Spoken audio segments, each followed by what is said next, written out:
नमस्कार, पुन्हा एकदा आपले सर्वांचे स्वागत आहे. पेन्शनधारकांना आनंदाची बातमी. निश्चित पेन्शनबाबत आत्ताची मोठी आनंदाची बातमी, तर जाणून घेऊया सविस्तर वृत्त.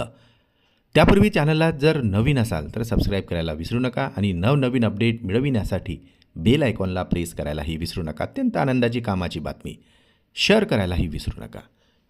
पेन्शनधारकांना निश्चित पेन्शन करणेबाबत आत्ताची मोठी आणि महत्त्वपूर्ण आनंदाची बातमी समोर येत आहे. या संदर्भातील सविस्तर प्रकरण चला तर पाहूया. पेन्शन योजनेअंतर्गत कर्मचाऱ्यांना निवृत्तीनंतर निश्चित पेन्शन मिळावी याकरिता आता पेन्शन निधी नियामक व विकास प्राधिकरण मार्फत एक महत्त्वपूर्ण पाऊल उचलले गेले आहे. NPS पेन्शन योजनेअंतर्गत येणाऱ्या कर्मचाऱ्यांना निश्चित पेन्शनची रूपरेषा नियम स्थापित करण्यासाठी PFRDAने जारी केलेल्या निवेदनानुसार आता NPS धारकांना निश्चित पेन्शन अदा करण्यासाठी 15 सदस्यांच्या समितीचीही स्थापना करण्यात आलेली आहे.